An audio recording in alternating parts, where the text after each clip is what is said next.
Hello students, today our topic is वास्तविक संख्याएं। हमने लास्ट इसमें क्या किया था, हमने लेक्चर में हम एक्सरसाइज 1.1 को किया था और मैं आशा करता हूं कि आपने जो एक्सरसाइज 1.1 है उसको अच्छे से कर लिया होगा। आज हम स्टार्ट कर रहे हैं एक्सरसाइज 1.2 चैप्टर 1 क्लास 9। ठीक है, तो फर्स्ट क्वेश्चन क्या है ये मैंने आपके लिए दोबारा एक बार यहाँ पे नोट कर दिया है। देखो ध्यान से, जो नेचुरल नंबर है, प्राकृतिक संख्याएं हैं, वो कौन सी होती है 1 2 3 4। जो काउंटिंग होती है, हमारी गिनती होती है, वो नेचुरल नंबर यानी प्राकृतिक संख्याएं होती हैं। ये देखो यहाँ पे, उसके अगर हम इसके अंदर हम जीरो ऐड कर देंगे फिर ये सारे क्या बन जाते हैं होल नंबर यानी पूर्ण संख्याएं। अगर मैं पूर्ण संख्याओं की बात करूं तो कौन कौन सी होगी 0 1 2 3 4, ये सारी क्या होंगी पूर्ण संख्याएं। ठीक है ना। तो सबसे छोटी जो प्राकृतिक संख्या वो क्या है 1 एक है, क्योंकि प्राकृतिक संख्या 1 से स्टार्ट होती है 1 2 3 4 5। और अगर पूर्णांक का पूर्ण संख्याएं कौन स्टार्ट होती है, पूर्ण संख्याएं वो 0 स्टार्ट होती है 0 1 2 3 4। ठीक है, तो हमारे पास ये पूर्ण संख्या होगी। उसके बाद ये जो सर्कल है ये किसका है, ये पूर्णांक है, इसको हम z से डिनोट करते हैं।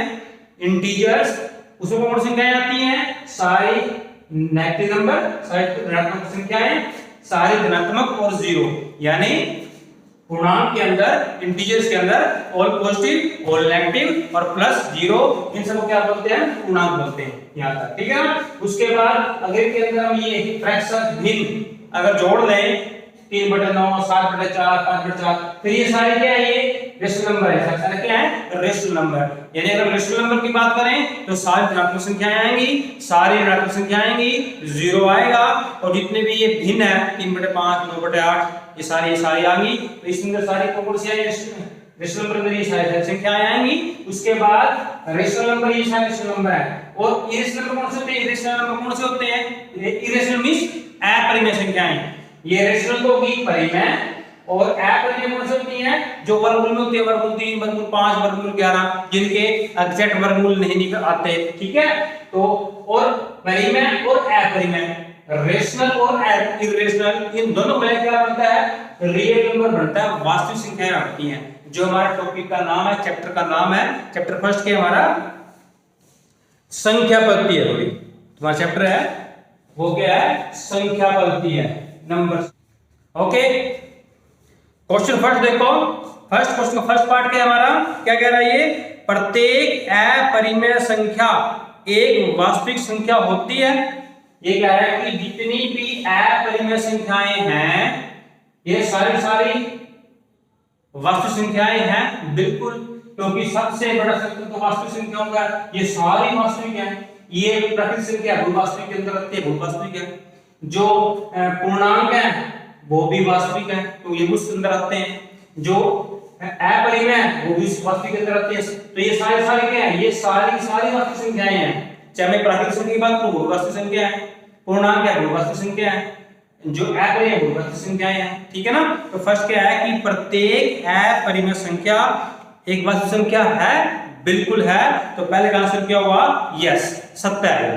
ठीक है, तो फर्स्ट क्वेश्चन फर्स्ट पार्ट बिल्कुल यस, इसको ट्रू बोल सकते हो कि ये क्या है ट्रू है फर्स्ट। उसके बाद तो सेकंड पार्ट हो गया, कह रहा है ये कह रहा है संख्या रेखा का प्रत्येक बिंदु, संख्या रेखा का प्रत्येक बिंदु वर्गमूल m के रूप में होता है। और m क्या है प्राकृतिक संख्या यानी 1 2 3 4 5। अब देखो ध्यान से, मैं आपके सामने बनाता हूं प्राकृतिक संख्या रेखा बनाता हूं आपके सामने, चेक करें। वहां पे देखो ये बना दी मैंने संख्या रेखा, ऐसे बनाते हैं हमने बनाई है 8th क्लास में। राइट साइड में धनात्मक, लेफ्ट साइड में ऋणात्मक और बीच में क्या आएगा 0। अब देखो क्या इसके ऊपर जितने भी बिंदु हैं क्या सारे ऐसे देखो ये इस फॉर्म में, और m देखो ये बोल रखा है इसने कि m क्या है एक प्राकृतिक संख्या यानी वर्गमूल 1 वर्गमूल 2 वर्गमूल 3 वर्गमूल 4, क्या सारे देखो ऐसे हैं। देखो अब देखो ये क्या वर्गमूल 2, ये 2 क्या है, ये 4 का वर्गमूल है, बिल्कुल सही लिखा हुआ, ये तो इसमें कोई गलती नहीं है। जो 1 है वो क्या है, वो 1 का वर्गमूल 1 होता है, लेकिन 3 इसका वर्गमूल है 9 का वर्गमूल है, 16 इसका वर्गमूल है 4, ये बिल्कुल सही लिखनी है, लेकिन ये किसी का वर्गमूल नहीं है, ये संख्या है। इनको मिस देखो, उनको लिख सकते हैं ऐसे हम, एक को लिख सकता हूं मैं वर्गमूल 1, क्योंकि एक का वर्गमूल क्या होता है, 1 होता है। मैं तो वो कह सकता हूं कि ये वर्गमूल 4 है, क्योंकि 4 का वर्गमूल कितना होता है, 2 होता है। ये 3 है, इसमें लिख सकता हूं वर्गमूल 9, क्यों लिख सकता हूं, क्योंकि 9 का वर्गमूल कितना होता है, 3 होता है, बिल्कुल सही लिखा हुआ है। 4 क्या है, वर्गमूल 16 है, 4 आ गया ये। लेकिन ये क्या है, -1, किसी भी वर्गमूल, किसी भी संख्या का वर्गमूल निकालते हैं कभी भी माइनस में नहीं आता, ठीक है ना। तो -1 किसी का संख्या का वर्गमूल नहीं है, -2 किसी संख्या का वर्गमूल नहीं है, ठीक है ना। क्योंकि किसी भी संख्या का वर्गमूल निकालोगे कभी भी वो नेगेटिव नहीं आएगा, कभी वो ऋणात्मक नहीं आएगा, ये आपने ध्यान रखना है। इसका अर्थ क्या है, ये जो कह रहा है ना कि संख्या रेखा का प्रत्येक बिंदु, ये तो प्रत्येक कह रहा है, या फिर कुछ संख्याएं तो आती है इस फॉर्म में, लेकिन ये तो प्रत्येक कह रहा है, ये कह रहा है कि संख्या रेखा का प्रत्येक बिंदु वर्गमूल m के रूप में होता है। तो ये ऐसा कह रहा है प्रत्येक बिंदु नहीं होता, जो धनात्मक है वो तो होते हैं, ऋणात्मक नहीं होते। इसका आंसर क्या होगा, फॉल्स है।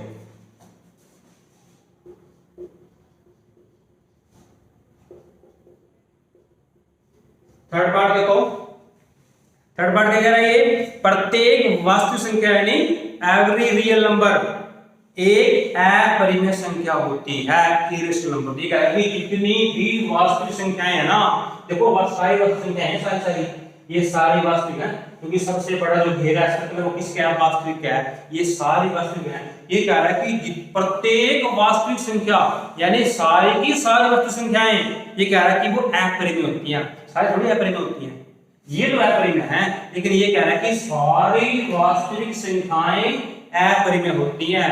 ये गलत बोल रहा है, सारी वास्तविक संख्याएं अपरिमेय संख्याएं नहीं होती, कुछ संख्याएं हैं अपरिमेय, ठीक है ना। लेकिन ये कह रहा है कि सारी वास्तविक संख्याएं अपरिमेय हैं, तो ये क्या बोल रहा है, ऐसा सकता है फॉल्स है इसका आंसर। थर्ड पार्ट का आंसर क्या होगा, फॉल्स है, ये ट्रू नहीं है। तो क्वेश्चन फर्स्ट जो आपका वो कंप्लीट हो चुका है, तो हम क्वेश्चन सेकंड करेंगे। इसको एक बार वीडियो पॉज करके इसको आप नोट कर लीजिए।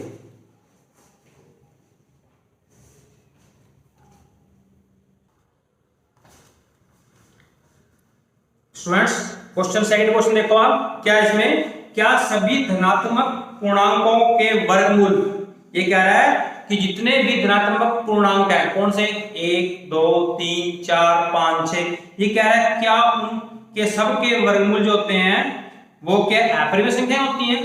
देखो ध्यान से, ये एक क्या है, धनात्मक पूर्णांक है, ये 2 भी क्या है, धनात्मक पूर्णांक है, 3 धनात्मक पूर्णांक है, 4, ये सारे क्या धनात्मक पूर्णांक है, सारे ये 1 2 3 4 पूर्णांक कौन से होते हैं, all negative, all positive plus 0।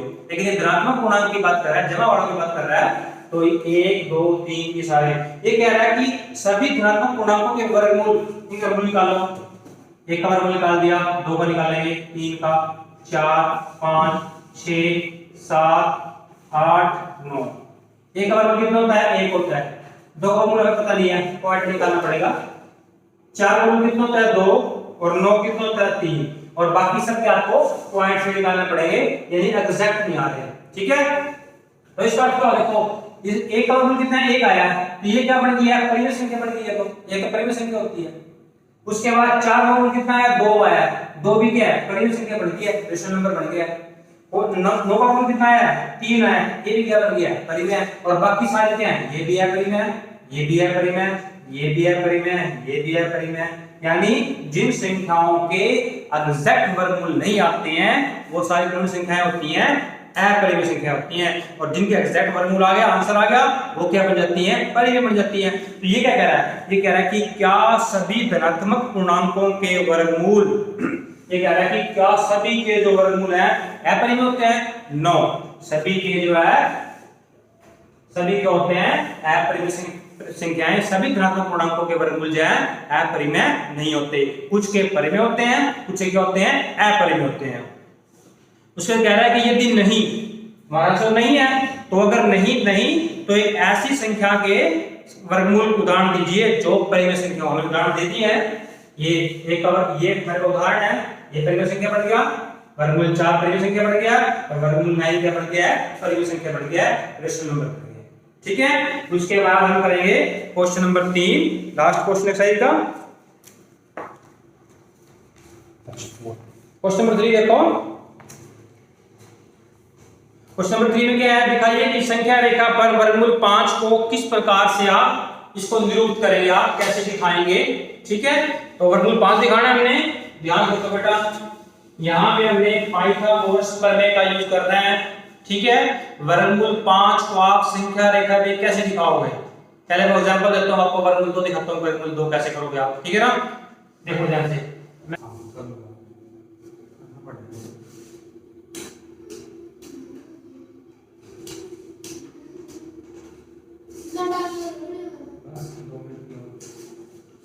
ये आपके पास देखो मैंने संख्या रेखा बनाई है, यहाँ पे ये साइड क्या धनात्मक है, इस साइड क्या ऋणात्मक है। हमने क्या करना है, मैं आपको दिखा रहा हूँ वर्गमूल 2 बना के, पहले फिर वर्गमूल 5 दिखाऊंगा बना के आपको। ये वर्गमूल 2 कैसे बने, देखो यहाँ से आपने क्या किया है, ये लेना 1 सेंटीमीटर, ये 1 सेंटीमीटर हो गया।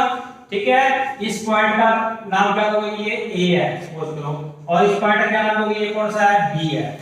आपने बी बनाना है, एंगल बनाना है आपने कितने का, 90 का बनाओ। इसमें यहाँ पे सबको आता बनाना है, तो ये बनाओगे आप ऐसे, और ये कितना है, ये 1 सेंटीमीटर था आपका, और 1 ये है, और यहाँ पे आपने कितना कट करना है, 1 सेंटीमीटर कट करना है, यहाँ भी 1 और यहाँ भी 1 कट करना है। और फिर इसको सी पॉइंट ले लो और इसको इससे ज्वाइन कर दो, सी को ओ से क्या कर देंगे, ज्वाइन कर देंगे।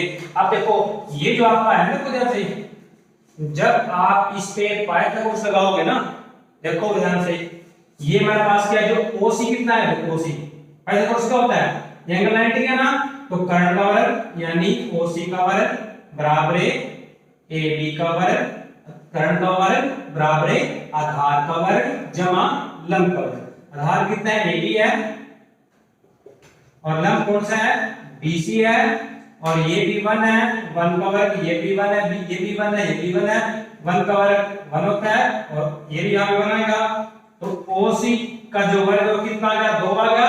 और अगर इसके वर्ग की वैल्यू 2 है तो ओसी की वर्गमूल की वैल्यू कितनी होगी, ये ओसी वैल्यू कितनी होगी, वर्गमूल 2, ओसी कितना होगा, वर्गमूल 2, ये आपके पास वर्गमूल 2 आया पाइथागोरस लगा के यहाँ पे। और फिर आपने क्या करना है, इसके ऊपर दिखाना है, इसके ऊपर संख्या रेखा की ये जो वर्गमूल 2 पॉइंट है वो कहां पे आएगा। फिर आपने क्या करना है, ओ को आप ले रहे हैं, ये ओ है हमारे पास, इसको ले रहे हैं आपने केंद्र, ठीक है ना, और ये ले लिया आपने त्रिज्या ए से लेकर सी तक, और यहां तक लेके ओ लेना है केंद्र, सी लेना त्रिज्या, और यहां से आपने एक चाप लगानी है ऐसे प्रकार लेके, यहां पे आपने सुई रखनी है, यहाँ पे कंपास की, यहाँ पे वहां से लेनी है आपने त्रिज्या, और ये डॉट लगा दो। ये जो आपका पॉइंट आएगा ये किसकी वैल्यू होगी, ये वर्गमूल 2 की वैल्यू। ठीक है, तो ऐसे करो आप, हमने क्या किया, वर्गमूल 2 को रिप्रेजेंट किया कहां पे, संख्या रेखा पर नोट किया। ठीक है ना, इसको वीडियो पॉज करके इसको नोट करो, फिर मैं कराता हूं वर्गमूल 5। ओके स्टूडेंट्स, अब हम रूट 5 को, वर्गमूल 5 को संख्या रेखा दिखाएंगे। कैसे दिखाएंगे इसका वर्गमूल 5 को, देखो ध्यान से, ये हमारे पास क्या है, संख्या रेखा है, यहाँ पे धनात्मक संख्या है, धनात्मक पूर्णांक है, इस साइड ऋणात्मक पूर्णांक है, तो 5 को कैसे दिखाएंगे, देखो ध्यान से, मैंने क्या किया यहाँ पे, ये यहाँ पे 0 से 2 तक ये हमने क्या किया, एक लाइन ले ली है, ये ए और ये क्या हुआ, बी, 0 से 2 तक लाइन ले लिया हमने, इसकी लेंथ कितनी है, 2 सेंटीमीटर, कितनी है, 2 सेंटीमीटर। फिर वही करना है हमने, क्या करना है, यहाँ पे हमने यहाँ पे बी पे एंगल बनाना है 90 का, एंगल बनाओ यहाँ पे 90 का, ये, और यहाँ पे फिर वही कितना लेना है, 1 सेंटीमीटर कट कर लो यहाँ पे, तो ये ए बी और ये क्या है, सी, और इसको ए को सी से क्या कर देंगे, ज्वाइन कर देंगे। तो देखो ध्यान से, ये 2 का इसका स्क्वायर कितना आएगा, कर्ण का वर्ग, इसका कर्ण का वर्ग बराबर है आधार का वर्ग जमा लंब का वर्ग, 2 का वर्ग कितना आएगा, 4, और 1 का वर्ग कितना आएगा, 1, तो 4 जमा 1 कितना हो गया, 5, तो इसकी वैल्यू कितनी आएगी, वर्गमूल 5 आ जाएगी। ठीक है ना, तो हमें सिद्ध करना है इसको कि जो देखो ध्यान से, 2 का वर्ग 4, 1 का वर्ग 1, 4 जमा 1 कितना हो गया, 5, यानी इसकी वैल्यू कितनी आएगी, ये वर्गमूल 5 आएगी, ये ध्यान रखना है आपने। फिर इसको कैसे लिखाओगे आप, यहां पे आपने कंपास का पॉइंट रखना है यहाँ पे, और ये सेंटर है आपका यानी केंद्र है, ये आपने ले लिया त्रिज्या यानी रेडियस, और यहाँ पे रख के और इसको वैसे कर देना, और ये आपके पास जो पॉइंट बनेगा ये कितना होगा, वर्गमूल 5 होगा। तो आपने इसको एक्सरसाइज, ये आपका जो लास्ट क्वेश्चन है, ये क्लासरूम एक्टिविटी है, क्लासरूम में इसको करेंगे हम, ठीक है। तो बहुत इजी है, जो आपके क्वेश्चन थे वो हो चुके हैं। आपने एक्सरसाइज 1.2 को प्रश्नावली 1.2 को आपने नोट करके कॉपी पे से और उसकी प्रैक्टिस करनी है। Okay, thank you.